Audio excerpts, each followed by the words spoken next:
Prologue, a light that should not be.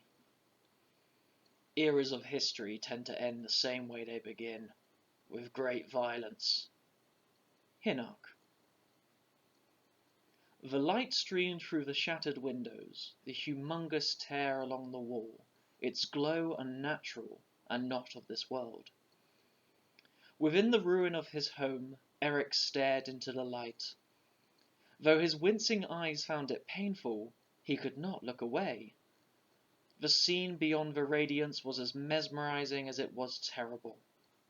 He felt that to not be witness to what was happening would somehow be sacrilegious, as if a divine being stood before you, a hand raised to deliver your final judgment, and you chose instead to be distracted by a passing cloud.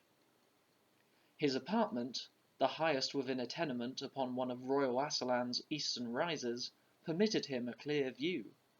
The entire city, from the sprawling docklands on the edge of the sea to the tumultuous neighbourhoods sprawled across the nearby hills, was lit in a harsh alabaster glow.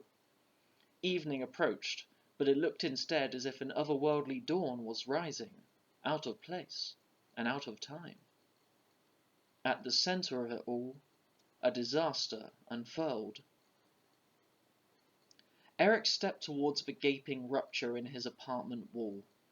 The air around him hummed with spent magic, his breath visible in its luminary aura.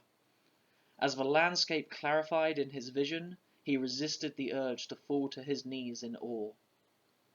"By the unholy deeps," he whispered, scarcely believing what his own eyes were telling him. The Sky Citadel, Heaven's Bastion, the massive ancient fortification that had floated far above Royal Assalan for time immemorial just on the edge of sight, lonely, inaccessible, and wreathed in the whitewash of passing clouds. It was falling, descending upon the city, dragged forcibly down by tendrils of magical light that blinded him even now. And it was being destroyed in the process. The sleek whips of arcane power tearing at the ancient fort stemmed from the city's metropolitan heart. The glow was at its fiercest there, obscuring many of the grander structures on the lower Assalan skyline. The Sky Citadel was known as a monument to divinity, to an age scarcely recorded in the histories, an elusive mystery which had defined the imaginations of their civilization for centuries, and it was being torn from the heavens for mortal eyes to finally witness in all of its glory. The sight of it left Eric trembling, whether by fear or by shock. The bright conflagration pulsated, sending another ream of fluorescent, crackling magic through the Sky Citadel's heart. Although the main structure fell gradually, lethargically, as if being carefully pulled by a mighty rope, each new wave of power sent tons of material scything down across the city. Eric placed his hand numbly against the wall as an entire wing of the massive grey stone fortress broke off to come crashing down amongst the coastal neighbourhoods. The roar of countless tons of stonework, obliterating whatever lay below, was deafening. Screams echoed across the rooftops. It seemed to Eric that within minutes the splintering citadel would strike the city's heart, touching down upon the broad plaza fronting the multi-spired complex of the Magisterium and the bloated wings of the First Emperor's imperious palace. Smaller chunks of rock, trailing flames of extinguishing magic, span out from the floating fortification, smashing down upon the city, sending up billowing plumes of dust and smoke.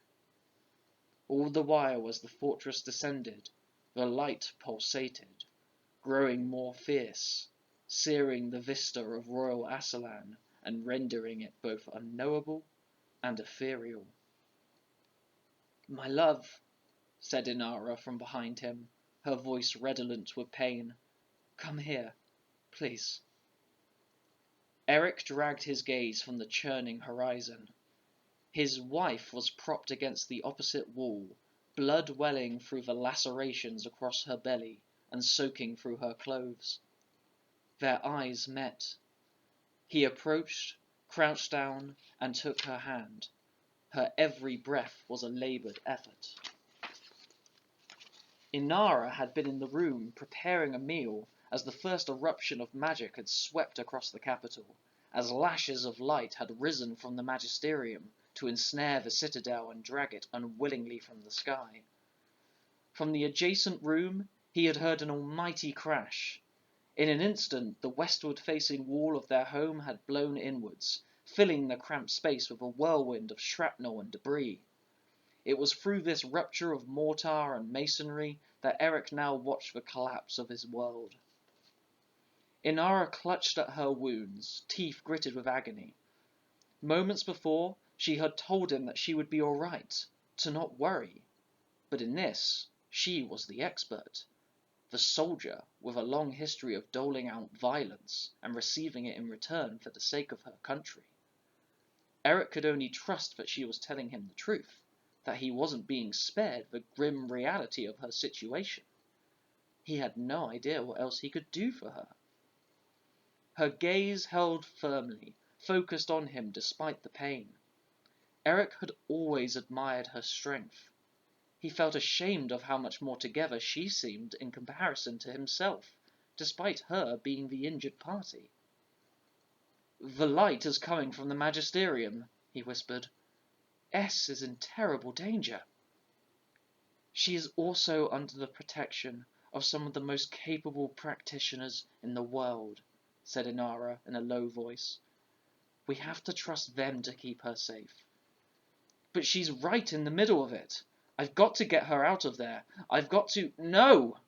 Inara bent over, crippled by the pain. Eric moved closer, panicked and worse than useless. She slowly raised her head. "Don't you dare leave us now. You'll never get back here in time, idiot." Eric found his protests fading before he could articulate them. She was right. Whatever the nature of that unfolding spell, it was getting stronger with every passing moment. He could feel it thicken, a tangible presence curdling within the air he breathed. But it was nearly impossible to accept that he could not rush to S's aid. Their eldest daughter was a student at the prestigious Academy of Magic, now locked in the event's embrace. The magisterium was miles away from their home. An attempt at a rescue would only put himself in further peril. "Either we survive this, whatever this is, or we do not," he thought simply. "There is nothing else to be done." "How are Ollie and Journey?" Inara asked. Eric nodded his head. "They're okay. They're safe." Their two youngest children had seen their mother in this room, bathed in light and groaning in pain, before Eric had rapidly ushered them to the back of the apartment. They now cowered behind their bed, their faces mirroring the fear that seethed within him. Safe, of course, was a relative term under the circumstances. Inara squeezed his hand. "Eric, listen to me. Please, go across the street and find Hinark. He can't remain where he is." Eric's stomach seemed to drop. A chill eked through him. Go out there? But of course it was he who had just suggested running alone across the entire city to save S. There was good sense in what Inara was suggesting. Hinark's building was old, far older than their own, and many conversations had been shared with the elderly bookseller on the state of its disrepair. The tremors spreading through the city could bring it all down on top of the poor man. He lived alone, and Eric doubted it was in his temperament to evacuate, stubborn as he was. Even as he considered this, another quake shook their building, dust spiraling down from the rafters. And so he nodded, for he would do what little he could in his city's moment of crisis. "We have to get you out of here." Inara waved the comment away. Where would they go if not here? "Don't worry about me, my love. Go to Hinark, please." Eric stood and took a deep breath. He did not relish the thought of leaving Inara in her wounded state. I'll be 5 minutes, okay? 5 minutes. Thank you. Inara braved a reassuring smile. Her dark skin had paled from the shock and blood loss, but the gleam in her eyes was lucid, bizarrely confident. She trusted him implicitly. Before racing to the staircase, he looked in on Olivian and Journey. The children, 8 and 14 years respectively, peeked out at him from behind their bed. This room at least had escaped the worst of the damage, aside from a mug of water that had shattered upon the floorboards, the spilled liquid pooling until finding a barrier in the form of the rug at the room's centre. Their faces were pale with fright. Even Journey, usually so flippant and carefree in the face of danger, looked scared out of her wits. "Remain here, no matter what happens," he ordered, adopting his best paternal stare. 2 small heads nodded, eyes glazed in silent terror. He took the narrow steps to ground level 2 at a time. The entire structure shook again, groaning like an old giant trying to find stability on shaky knees. In the distance, a mighty crack, the rush of something heavy screaming through the air, followed by a roar as it struck, tearing through the lower districts in a storm of noise and collapsing wood. So many lives are being lost, crushed into oblivion, swept away by wild magic. It was unprecedented, unexplainable, horrifying. He burst through the back door, just as an almighty wave of arcane fire, translucent and rippling like airborne silk, roared down the adjacent street. He watched from the end of the alley, sealed between the apartment building and a high red brick wall, as the magical discharge cauterized all it struck with a natural, spectral flame.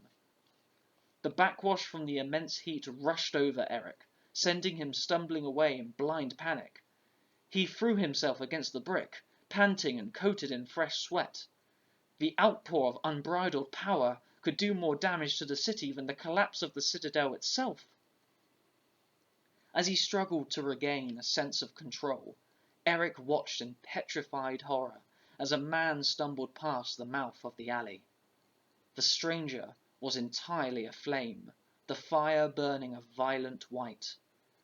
The poor victim lurched forward, as if he hadn't noticed the forces consuming his flesh, and then pitched over into the dust, his clothes almost entirely consumed. Smoke rose forlornly from his charred form, now little more than a cadaver abandoned in the street. Eric frosted in place, aghast and distraught.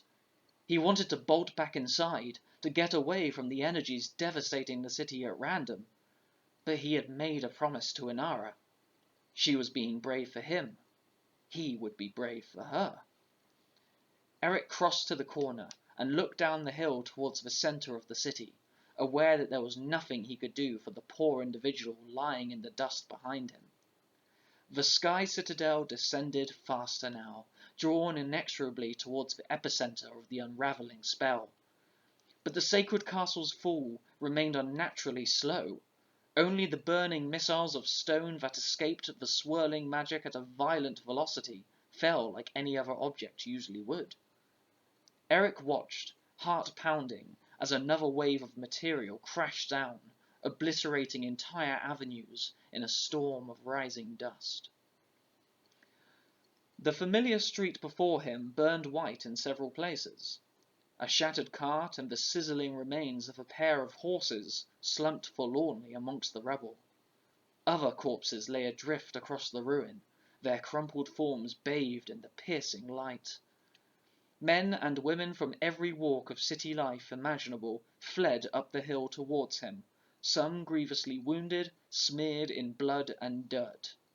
None paid him any heed as they streamed away from the disaster, their expressions masks of panic and desperation. Eric took a deep breath and ran. Blood pumped like a percussive beat in his ears. His feet pounded the hard earth, kicking away stones. He almost collided with a woman clutching a babe to her breast and sprinting for her life. He steered himself towards Hinark's store, its front smashed and burning. The sky citadel roared like a devil, a guttural howl of released power.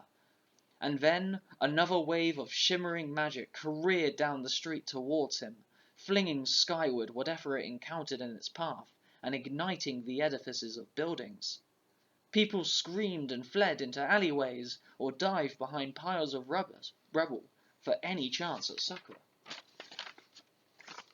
Eric leapt into the semi-darkness of the store and ducked beneath a crude yet solid desk, the translucent wave of flame following close behind. The intense heat of the sorcery ballooned into the corners of the room, books burning instantly to husks.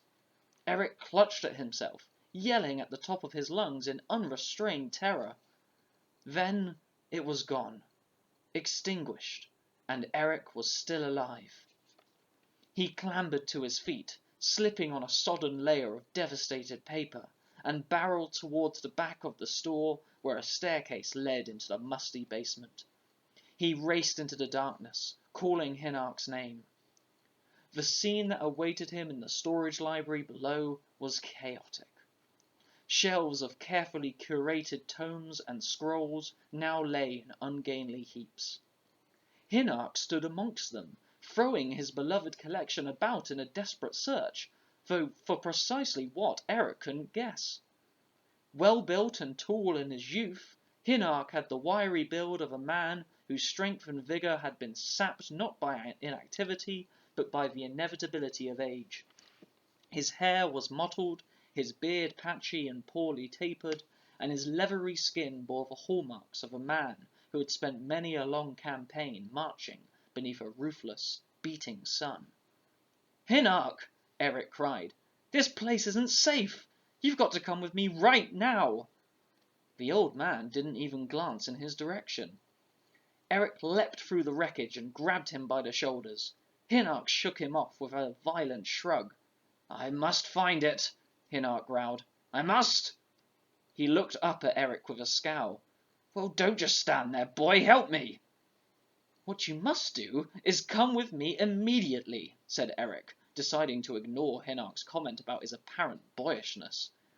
"This place could collapse at any moment. You don't want to be down here tidying when it happens." Hinark's head snapped up again in order to glare at Eric. "I'm not leaving without him, my own life be damned. The book is thick-spined with a sapphire binding. Hurry now, get to work, or piss off." Eric balked at his friend. He couldn't recall a time in which the usually sardonic bookseller had displayed such passionate vitriol. "Are you insane?" he hissed. "Do you have any idea what's happening out there? Do you?" Truth was, he had no idea what was happening out there. Not really, and he'd seen it all unfold. Hinark grabbed him by the shoulder, his gaze intense yet somehow more empathetic than it had been. "Help me or get out, Eric. Help me or get out." He returned to his search. "I made a promise. A promise!" Eric stood there, immobilized by hapless fury. He would not give his life for a God-damned book, whilst his wife was bleeding half to death on his hardwood floor. Yet he found himself looking anyway, cursing and pushing through the piles of books with abandon, their pages tearing and fluttering. It was a librarian's nightmare. "Heaven's bastion falls from the sky, and you search for a book?" snapped Eric. "I knew you were obstinate, old man, but this is just foolishness." "Damn you," said Hinark. "If it wasn't important, I wouldn't be doing it. Be quick! This place could collapse at any moment." "That is exactly what I said," shouted Eric.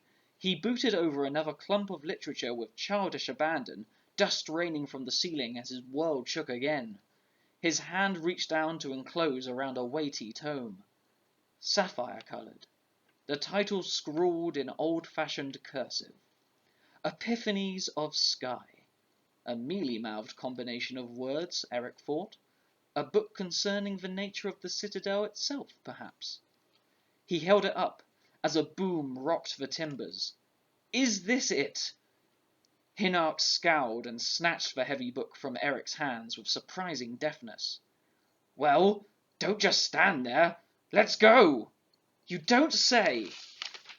They made for the stairs, Hinark moving quickly despite his sore and uncooperative muscles.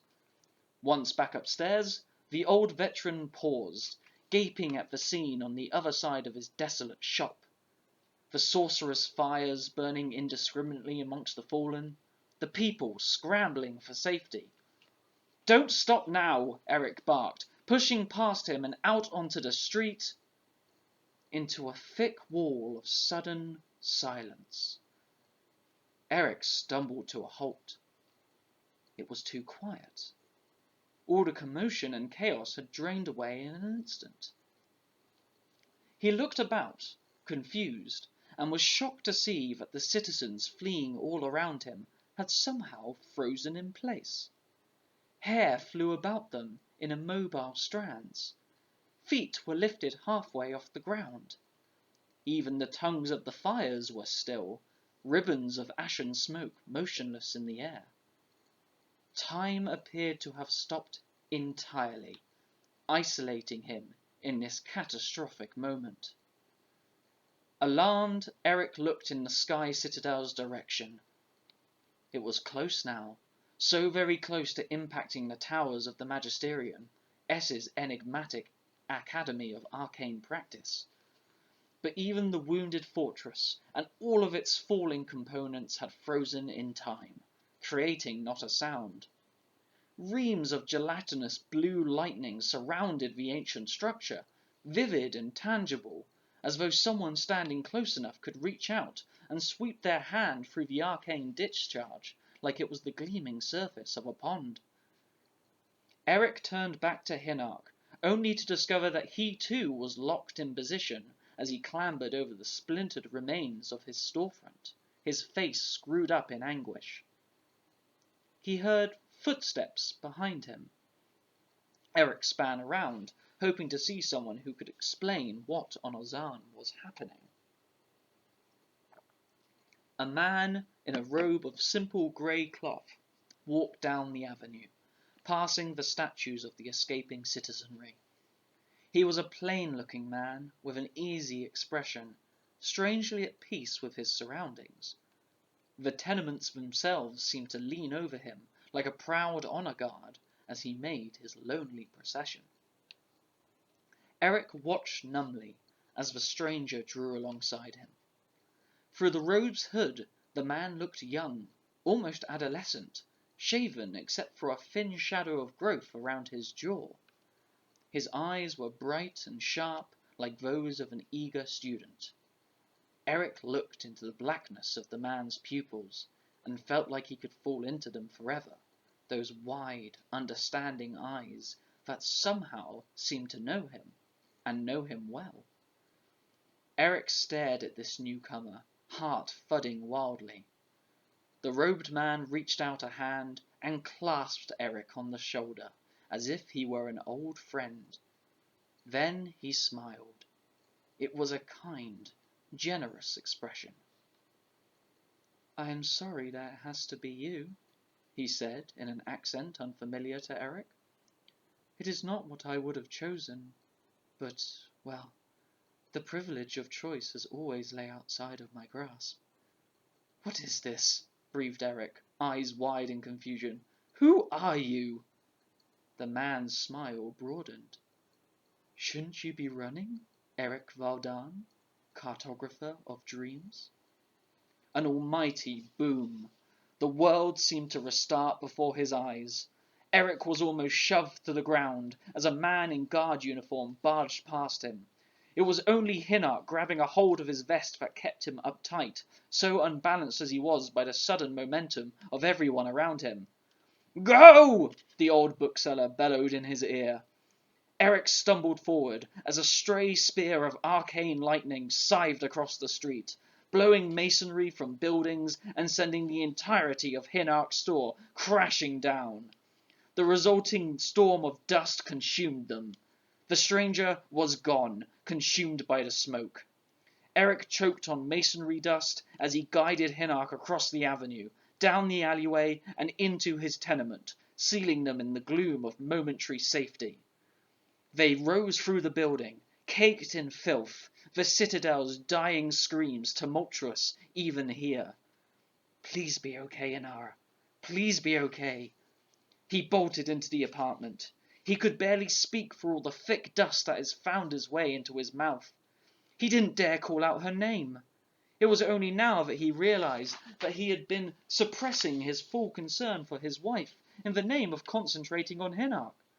Now the thought of her lying dead upon their floor was loose in the woods of his mind, crying out like a starved beast and stilling all other notions and priorities. A fear overcame him that felt inseparable to madness. "Dad!" cried Journey from the main room. Relief flooded through him to hear his daughter's rough voice, that his children at least had not been harmed by the uncontrolled flame and lightning spilling out from the virulent spell. He blundered inside, searching for his beloved family. The children crouched around Inara, hugged up to her as she bore the extent of her injury. Journey's teeth were gritted in anger as she clutched her mother's arm, whilst Olivian made an attempt to bury himself further against her. Hinark leant against the door frame behind Eric, panting with exertion and coated in ashen grime from the fallen building. He trembled fiercely and looked ready to collapse, his old body unused to such exertion. Eric fell to his knees beside his children. "I told you to stay in the other room," he growled, though his anger was diluted with palpitations of pure relief. He put his hand on his wonderful wife's arm, overjoyed to find her conscious. But Inara's gaze was locked not on him, but on the events unfolding through the gap in their wall. Her face pulled back into a sudden mask of horror. "Brace yourselves!" she yelled, pulling Olivian and Journey into a tight embrace. Olivian began to sob. Across the silvery distance, the collapsing citadel was engulfed in a brilliant blaze of magic, the light now immeasurably bright. The remnants of the mighty fortress struck the tallest spires of the magisterium and began to shear apart before their eyes. The entire structure seemed to disintegrate into random, stupendous phenomena, too wild for the human eye to interpret. There was the sense of an indrawn breath, a fraction of a second where there was no noise at all. Eric dared not move, dared not speak. And then the light expanded. The centre of Royal Asalan was consumed immediately, the eruption like a new sun arising from the foundations of the city. The searing light swept across everything in its path, the shadows of towers and tenements deepening and then vanishing as they were atomized.